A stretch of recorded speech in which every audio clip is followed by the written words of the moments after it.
buenas tardes. Y nada, antes de arrancar quería tener un recuerdo para dos personas muy importantes de este casal. La primera es Rosita Sabaté García Pons, inmigrante destacada de la República Argentina, ni más ni menos.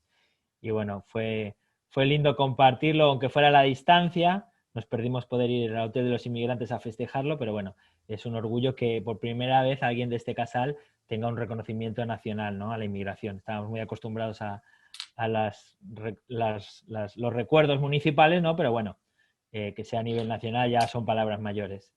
Y también acordarnos de Dieguito Ortiga, ¿no?, que nos dejó recientemente y sobre todo yo creo que lo vamos a extrañar y lo van a extrañar más en las paellas. Se va a notar muchísimo su ausencia o cuando cante el coro, ya saben que era el primero en aplaudir siempre y ahí se va a notar más, seguro. Y bueno, yo por lo menos me acuerdo mucho de Diego, pero más todavía me acuerdo de Josep y de Mercé. Estoy todo el día pensando en ellos y seguro pronto los vamos a poder abrazar. Dicho lo cual, vamos al tema. Bueno, esta conferencia que planteamos hoy surgió de una iniciativa que pensamos con Rosita para el Colegio Estrada de Citibel de nivel secundario, para toda la comunidad educativa, no solo para alumnos y alumnas, sino también para cuerpo docente, para personal administrativo, en un encuentro que se planteó para un poco estrechar vínculos dentro de la comunidad educativa y distintos profesores hacían distintas propuestas y con Rosita pensamos que, bueno, aprovechando que yo era profesor y que Rosita también está en la institución y que, bueno, somos parte de la colectividad, propusimos esta conferencia sobre naciones sin Estado, basada un poco más en la historia de la península ibérica y no tanto en el proceso posterior que todos sabemos de Cataluña, aunque sí que para terminar voy a hacer una pequeña mención a cómo ha ido la evolución, pero bueno, la idea era un poco definir o compartir un par de pensamientos, ¿no?, sobre el concepto y nacionalidad sin Estado o un poco el pasado reciente que tuvimos como nación. Y también ver los casos que por ahí son menos conocidos, el gallego y el vasco. El vasco sí que es más conocido porque con los vascos de La Plata ya saben que lo hacemos todo, pero el gallego es mucho menos trabajado por nosotros. Bueno, partiendo de un concepto geográfico, y cuando hablamos de península ibérica, hablamos de una realidad geográfica que engloba a varios estados, ¿no? Por supuesto, conocido el Estado español, el caso de Portugal, el pequeño Principado de Andorra, ya saben, único país en el mundo cuya única lengua oficial es el catalán, con capital en Andorra la Vella, lugar muy visitado por la familia Travería y por la familia de María Vilanova, que ella siempre cuenta sus aventuras y desventuras por Andorra y por el norte de Lleida. Y cómo no, también otra realidad que también es menos conocida y salvando mucho las distancias con nuestro caso de Malvinas es Gibraltar, ¿de acuerdo? Ese pequeño enclave colonial que sigue perteneciendo a los británicos a partir del Tratado de Utrecht en 1700, ¿de acuerdo? Y que sigue existiendo y no hay que obviarlo, más allá de las polémicas y disputas que se están llevando a cabo durante ese momento, ¿de acuerdo? Nosotros nos vamos a centrar hoy en el caso de las conocidas nacionalidades históricas para el Estado español, ¿de acuerdo? Las nacionalidades históricas, o así las entendemos, son aquellas que presentaron su estatuto de autonomía, que en Argentina equivaldría a una constitución provincial. Estatuto de autonomía es la forma de autogobierno básica que tienen las comunidades autónomas en España. Recuerden que cuando hablamos de comunidad autónoma en España, equivaldría en Argentina a provincia. No confundirse con las provincias españolas, porque ya saben que cada comunidad autónoma en su interior tiene provincias. Cataluña sería la comunidad autónoma y las provincias serían Tarragona, Girona, Barcelona. ¿Sí? Para el caso de Valencia, Comunidad Valenciana, sería Castellón, Valencia, Alicante, igual que para el País Vasco y Galicia. En este caso, las comunidades autónomas reconocidas como nacionalidades históricas son aquellas que aprobaron su Estatuto de Autonomía durante el periodo de la Segunda República Española. O sea, estamos hablando entre 1931 y 1939, y 1939, hasta el golpe de Estado.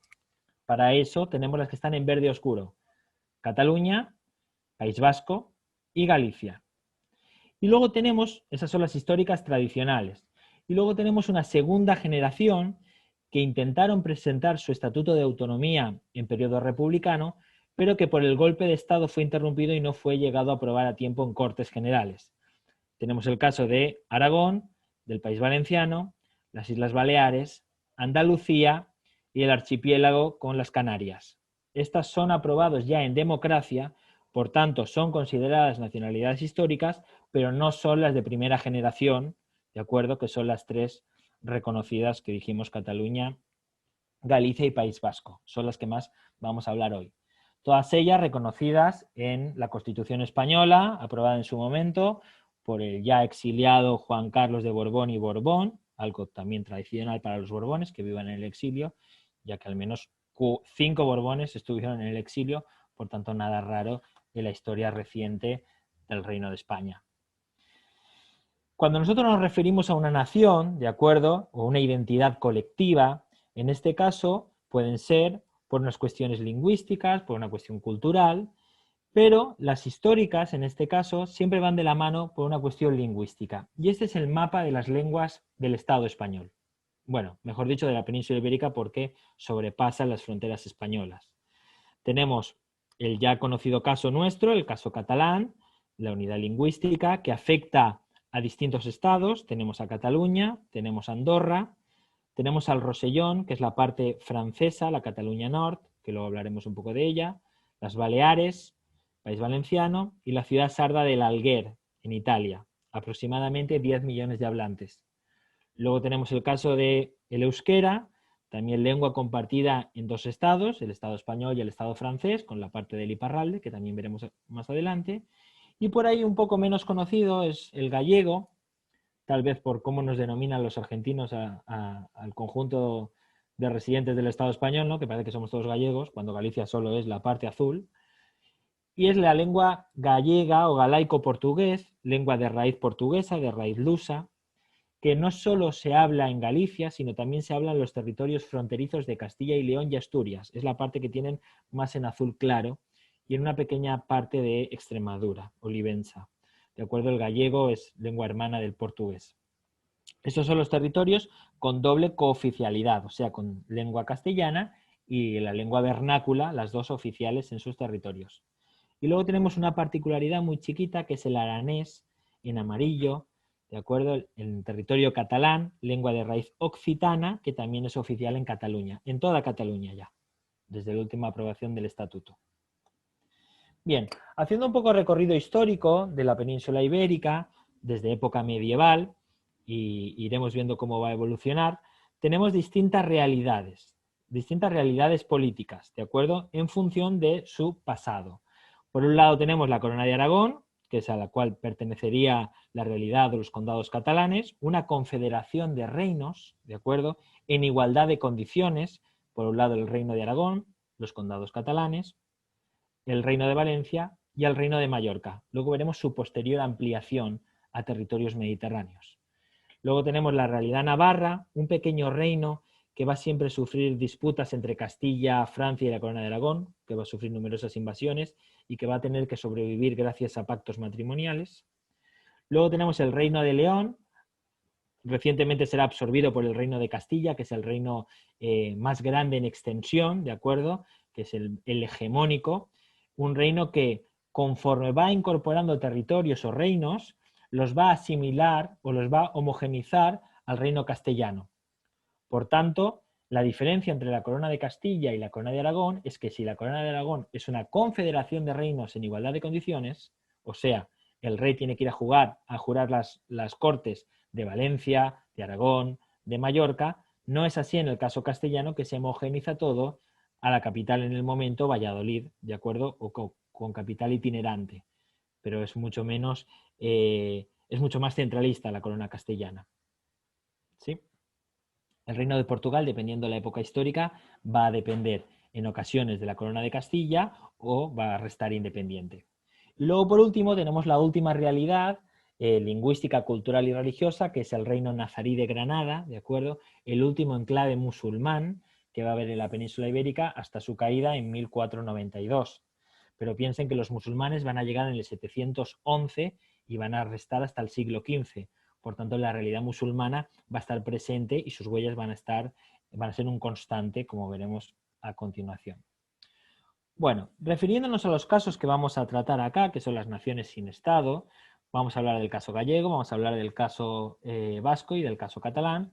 La primera, como les decía, tal vez la menos conocida, también porque como reino independiente va a ser la que menos tiempo dure, es la nación gallega, ya que el reino de Galicia pronto va a ser asimilado tanto por el reino de León como posteriormente por el reino de Castilla. Pero sí que es verdad que Galicia va a tener una fuerte impronta con las invasiones germánicas. Piensen que tras la caída del Imperio Romano en el siglo V, Galicia va a ser ocupada por los suevos, un pueblo del norte del río Rin, ¿de acuerdo?, que se van a instaurar específicamente en ese lugar, mientras que en el resto de la península ibérica van a predominar el pueblo visigótico, también de origen del río Rin, pero con diferencias con los suevos. Por tanto, esa particularidad de origen, de acuerdo, es lo que le va a dar una especial, no independencia, pero sí una especial diferenciación con el resto de pueblos germánicos que van a habitar en la península ibérica. Como ya les digo, estos pueblos se van a asentar en un territorio escarpado de difícil acceso, por tanto siempre con una comunicación complicada con la meseta, con este caso con Castilla. Va a ser un breve periodo de tiempo independiente, pero es lo que va a dar lugar a la concepción de nación de la patria galega, ¿de acuerdo? Sobre todo a partir de la Renaixença galega, estamos hablando más o menos con el siglo XIX, que lo veremos un poco más adelante, con la publicación de Cantares Galegos de Rosalía de Castro, que por ahí lo pueden conocer, que va a ser el gran momento de esplendor de la cultura galega, ¿no? Ese renacer del sentimiento galego.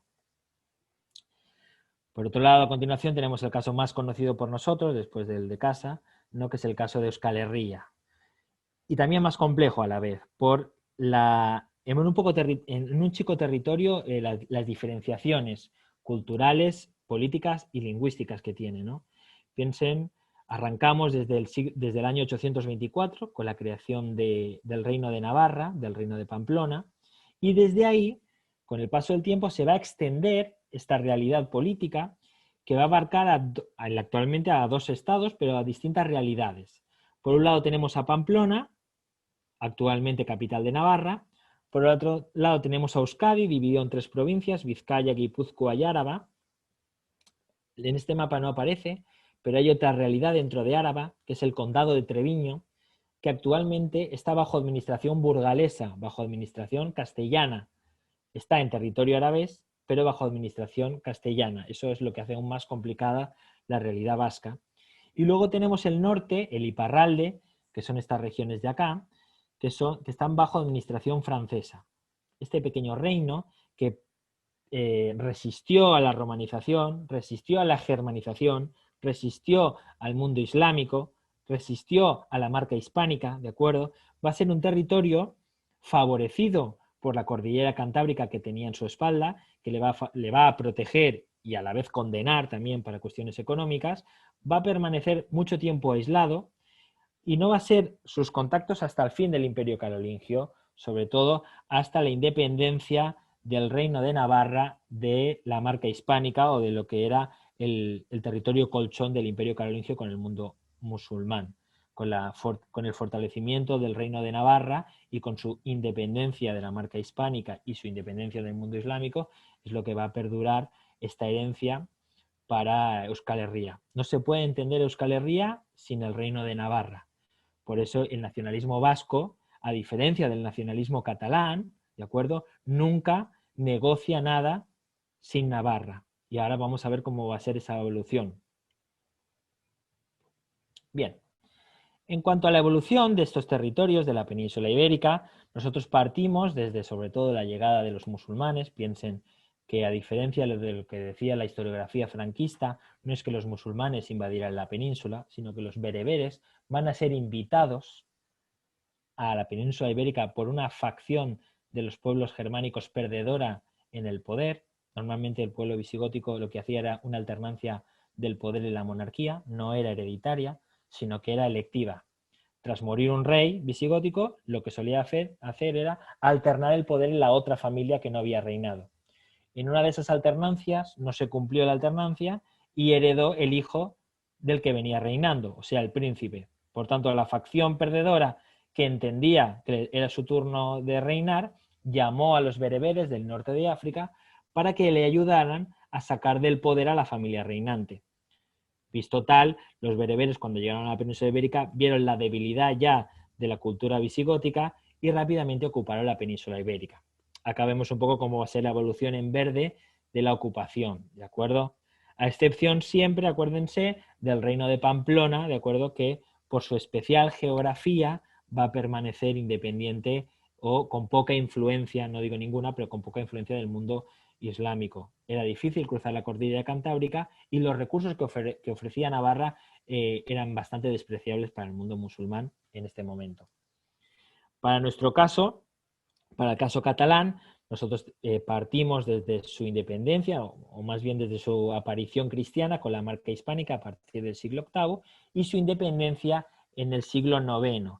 Es cuando estos territorios, los condados catalanes, se van a crear como un pueblo frontera para garantizar el fin del mundo islámico, que el mundo islámico no llegara nunca a los reinos francos, no llegara más allá de los Pirineos, y así es como van a hacer la marca hispánica, como un reino frontera, un reino de protección.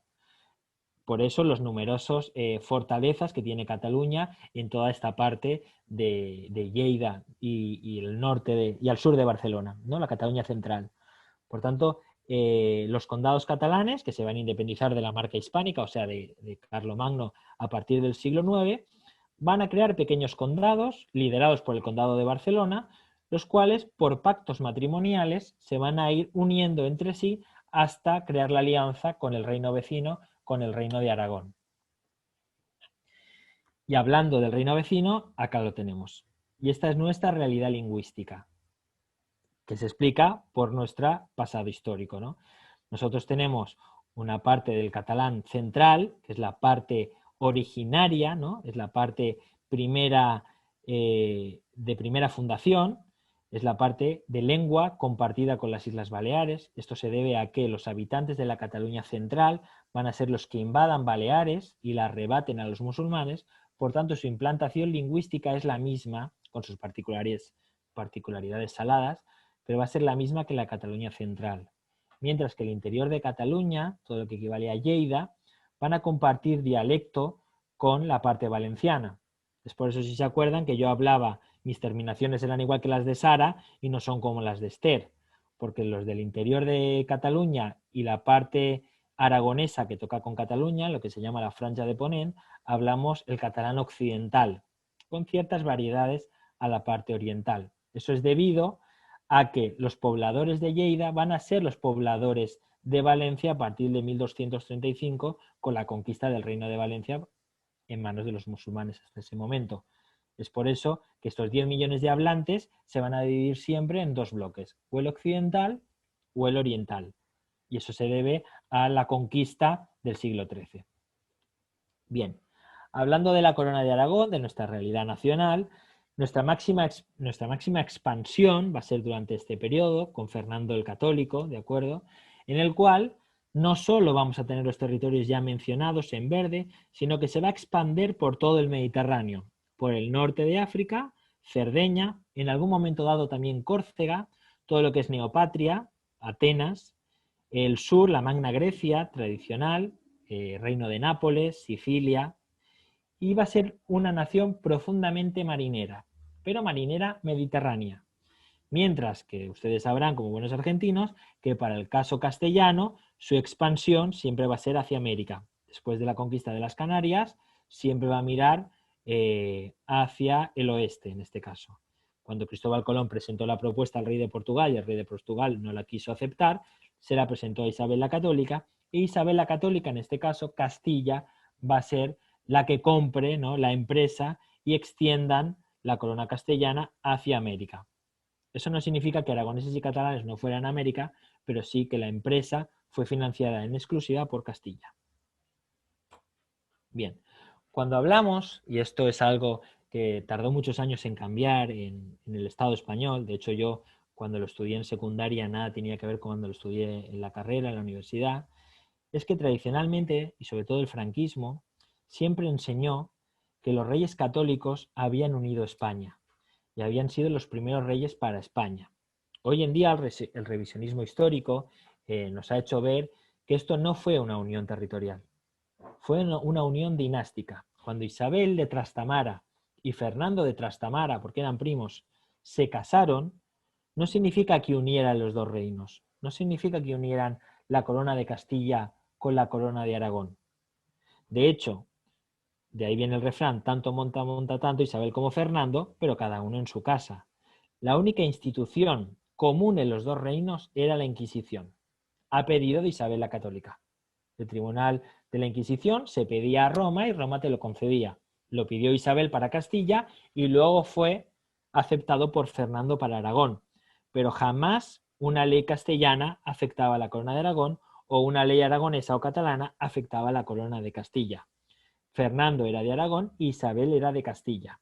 Otra cosa será cuando muera Isabel de Castilla, Isabel de Trastamara, y haya problemas sucesorios y Fernando de Aragón intente entrar en testamento para regentar la corona de Castilla por la insanamente que tenía su hija Juana la Loca, que veremos un poquito más adelante. Pero lo que sí que está claro hoy en día es que la unión de los reyes católicos para nada significó una unión territorial. O sea, no nace España con la unión de Castilla y Aragón, porque no está la unión. Es una unión dinástica, no territorial. Y eso tradicionalmente la historiografía franquista lo vendió así. ¿Por qué? Porque eran los primeros reyes católicos en unión en la península ibérica. Veníamos hasta 1492 con un pasado musulmán. Por tanto, que los primeros reyes católicos, y encima son los primeros reyes que eliminan el último reducto político nazarí, el último reducto político musulmán, se conviertan en los liberadores de la patria en algún caso. Y el franquismo, que tenía sus pilares en la religión, vendió a los reyes católicos como los primeros padres de la España, dicho de alguna forma. Pero sí que es verdad que tras la muerte de Isabel la Católica, como les decía, y Fernando de Aragón, regente durante un tiempo en la corona de Castilla, hasta que Juana viene con su esposo Felipe el Hermoso a la península. Se llamaba Felipe el Hermoso porque era rubio, alto, con los ojos azules, y en este periodo, pues claro, castellanos morenitos y gorditos, tipo Sancho Panza, pues ver un rubio así, semejante altura, las castellanas quedaron prendidas con Felipe, y Felipe, que era muy mujeriego, se benefició de ello, causando parte de la insalubridad mental pobre que tenía Juana la Loca, que estaba como una chocolatera, y la cual, pobreta, vivió 42 años recluida en el castillo de Tordesillas. Murió solo un año antes que su hijo. Fue una mujer muy longeva para la época, pasó de los 80 años, pero pasó 42 encerrada en un castillo. Más allá de la anécdota, lo que supone la llegada de su hijo, el hijo de Juana la Loca y nieto de los reyes católicos, Carlos I, conocido como Carlos I de España y V de Alemania, el gran emperador, no significaba tampoco la unión para España. ¿Por qué? Porque más allá que se le conociera como Carlos I de España, en realidad en su nomenclator, y acá lo pongo, era rey de muchos territorios. Él se podía llamar en el exterior rey de España, pero en verdad no lo era. Era emperador, rey de Castilla, rey de León, rey de Aragón, rey de Sicilia, Jerusalén, Navarra, Granada, Toledo, Valencia, Galicia, Mallorca, Sevilla y un largo etcétera, conde de Barcelona, pero no rey de España. ¿Esto qué significa? Que los Austrias, que van a reinar desde Carlos I a Carlos II, o sea, hasta el 1700, va a haber un único rey de muchos reinos. ¿Qué quiere decir? Que cuando Carlos o sus hijos o sus nietos necesitaban dinero, tenía que ir a las Cortes de Valencia, a las Cortes de Mallorca, a las Cortes de Castilla, y al igual cuando eran nombrados reyes, tenían que ser jurados en Castilla, en Valencia, en Mallorca, en Barcelona, etc. Era un único rey, sí que es cierto, pero de muchos reinos. Por tanto, es inexacto hablar de España en este momento. Es verdad que por acortar, y en los manuales de historia se habla así, se habla del primer rey de español, pero hay que especificar que eran rey de muchos reinos. Un único rey, sí que es cierto, pero de varias coronas compartidas.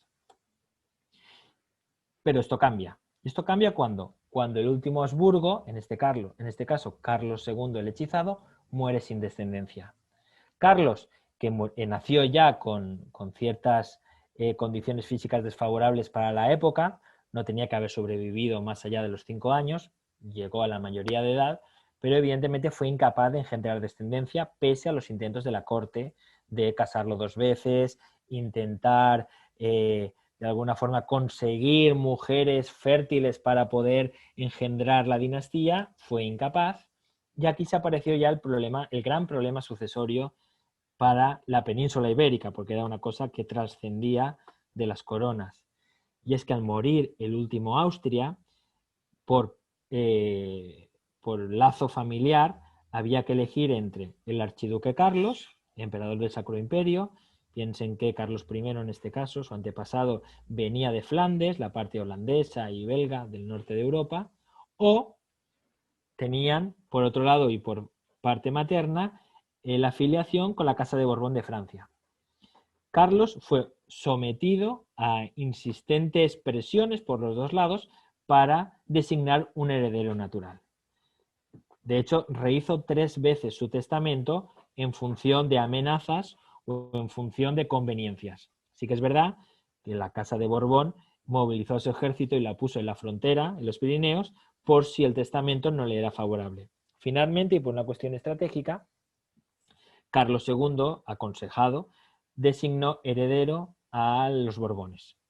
Y en este caso a Felipe de Anjou, nieto del rey Luis XIV de Francia, lo que terminó siendo favorable para la corona castellana, pero muy desfavorable para la corona de Aragón, ya que la corona de Aragón sabía que si el archiduque Carlos era nombrado rey, iba a respetar la singularidad de la Confederación Aragonesa, o sea, que juraría cortes en Valencia, en Barcelona, en Aragón y en Mallorca.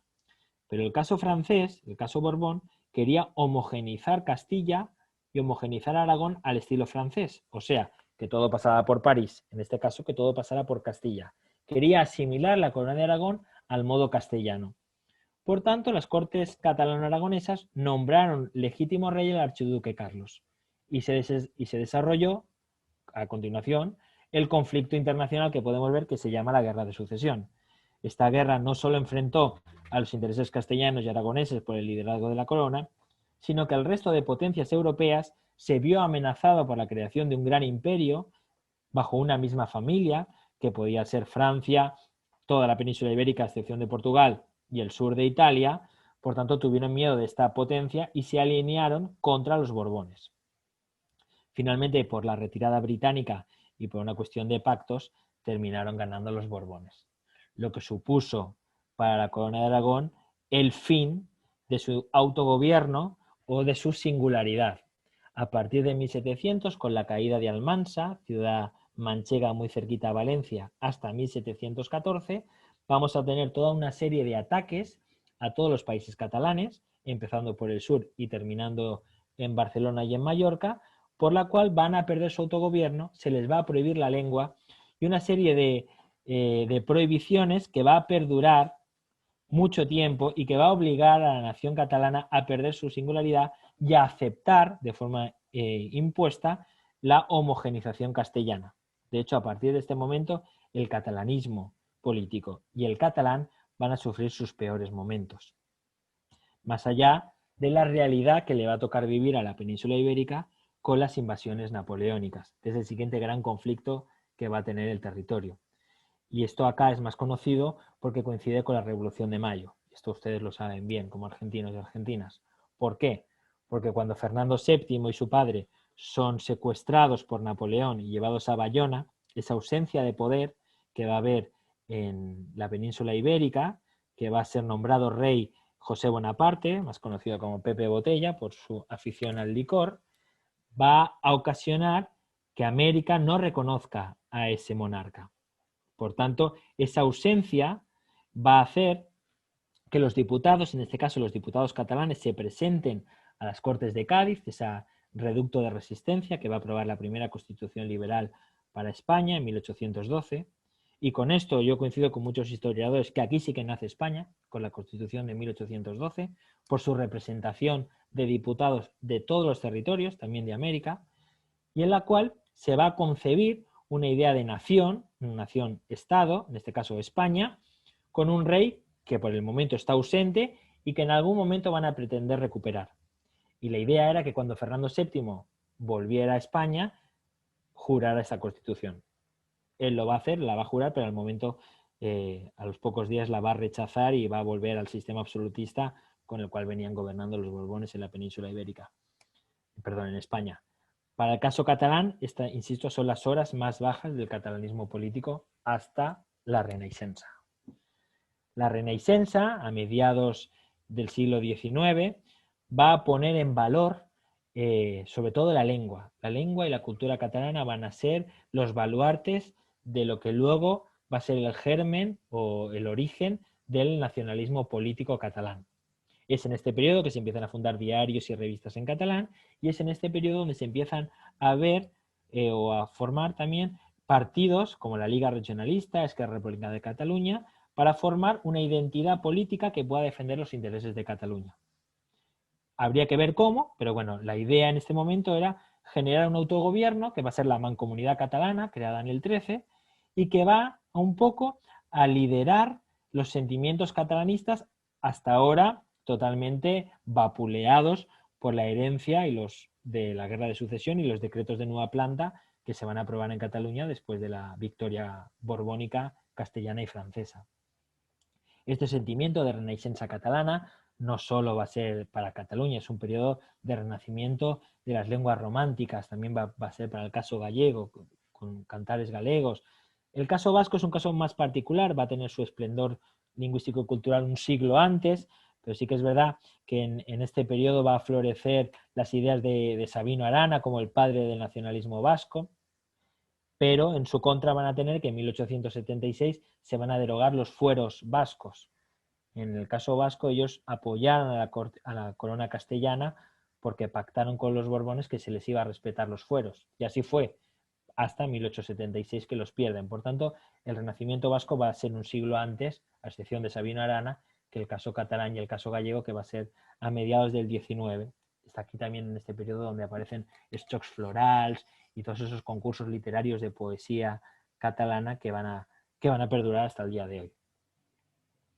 Y ese germen, justo a la Mancomunidad Catalana, ese nacimiento es lo que va a dar pie a poco después, ya con la aprobación de la Segunda República, al primer Estatuto de Autonomía. Digamos, en argentino, la primera constitución catalana, esa norma de autogobierno aprobada en plena República, justo después de la caída o del exilio de Alfonso XIII, cuando se aprueba es por mayoría de partidos republicanos, en toda España ganan a nivel municipal formaciones republicanas, lo que provocó la salida de la monarquía y la proclamación de una república, que para el caso catalán, una república independiente dentro de la Federación Ibérica, muy corta, solo duró 3 días, pero independiente al fin y al cabo, la cual va a pactar con el Estado central, con Madrid, su vinculación dentro de una confederación ibérica de repúblicas. Esto, como les digo, duró muy poco y sobre todo que también duró poco la república con el golpe de Estado, como bien saben algunos de los presentes, que va a dar el general Franco, Francisco Franco Bahamonde, en el 36 y que va a perdurar hasta su muerte en el 75, siendo objeto de especial persecución todo sentimiento catalán, vasco y gallego principalmente. También no solo por ser realidades nacionales diferenciadas, sino por tener una lengua diferenciada a la castellana. Uno de los pilares del franquismo es el catolicismo y el castellano. Si eres español, habla español. Va a ser muy fuerte la persecución lingüística y tanto el catalán, el gallego como el euskera van a sobrevivir por los hablantes a nivel doméstico, a nivel familiar. Piensen que ya no se podía enseñar, no se podía leer públicamente en catalán y se podía hablar en la calle. Por tanto, el catalán va a sobrevivir por sus hablantes a nivel familiar. Yo me acuerdo siempre en mi casa, mis abuelos hablaban catalán de puertas para adentro. Una vez salían a la calle había que hablar castellano. Mi abuela, que no lo hablaba directamente, no hablaba nada. Se quedaba callada y el que hablaba era mi abuelo. ¿Por qué? Por ese miedo, ¿no? También esa persecución que va a tener la lengua. Entrados ya en democracia, con la recuperación de la democracia, en el 78, con la aprobación de la Constitución española, se va a aprobar un segundo Estatuto de Autonomía para Cataluña, en el cual recupera la oficialidad del catalán, recupera sus instituciones de autogobierno, la Generalitat, su distribución autonómica, y es lo que va a dar pie a poder desarrollar una vez más ese sentimiento de autogobierno, que para el momento, después de una larga dictadura, va a ser aceptado. Bueno, la Constitución fue aprobada por una inmensa mayoría en referéndum, con una pequeña trampa que hizo en este caso el gobierno, que fue incluir en esa votación la forma de gobierno del Estado, que fue incluir la monarquía. Claro, había que ser muy valiente en esta época para decir que no a una constitución después de una dictadura tan larga. Por tanto, la pregunta no fue, ¿usted quiere una república o una monarquía? Sino que la pregunta fue, ¿quiere usted aprobar la Constitución española en la cual se dice que la forma de gobierno es una monarquía? Eso no lo decía la pregunta. Por tanto, dentro del PAC que se votó con la reforma constitución, con la Constitución, se incluyó a la monarquía. Todo el mundo sabía que si la pregunta hubiera sido ¿usted quiere república o monarquía? No hubiera ganado la monarquía. Justamente porque ya hacía mucho tiempo que no había monarquía y el sentimiento monárquico no era algo presente.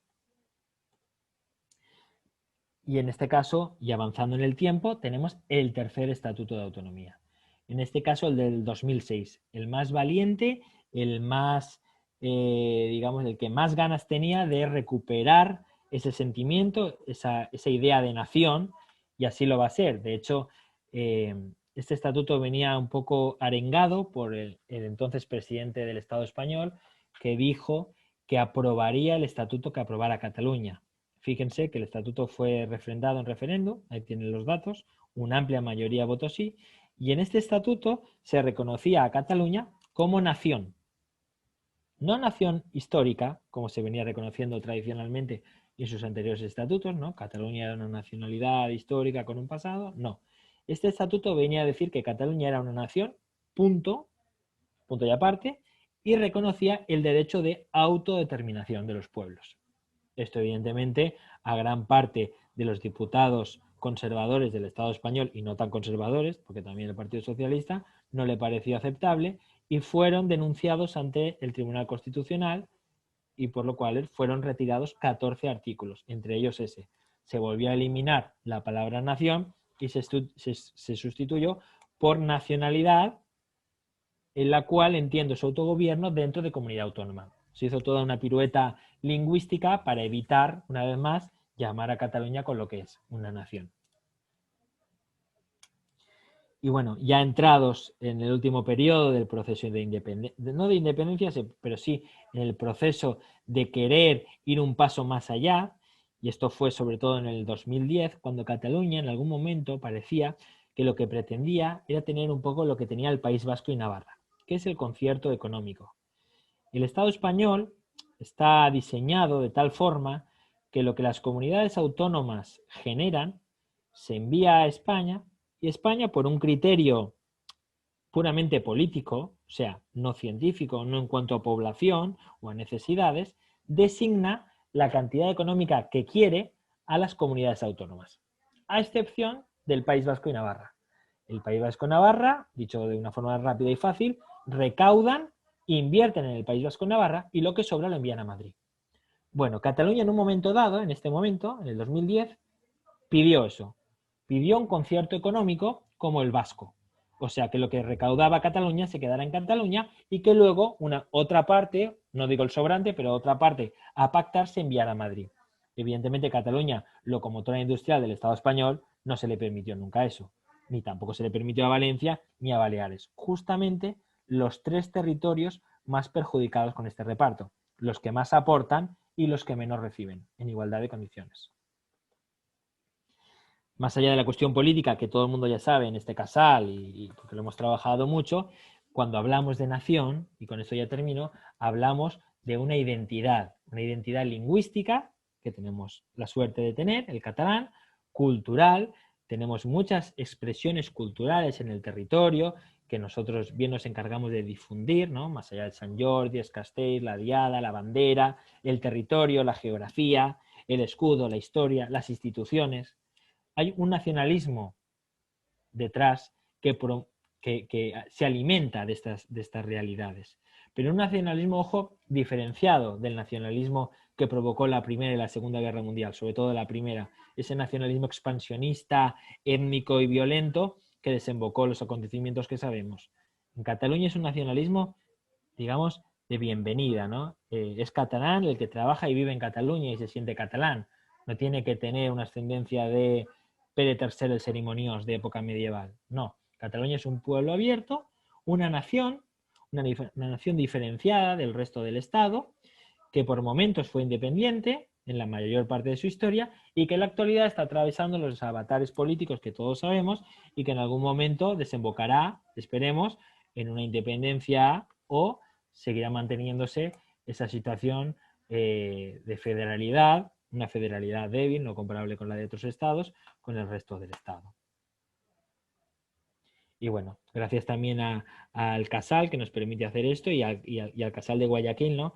Que junto con Casal Sensarsa tenemos la suerte de poder realizar estas actividades en Zoom que no nos hubiéramos imaginado hace un año, ¿verdad? Trabajar tan cooperativamente, sobre todo con el Ecuador.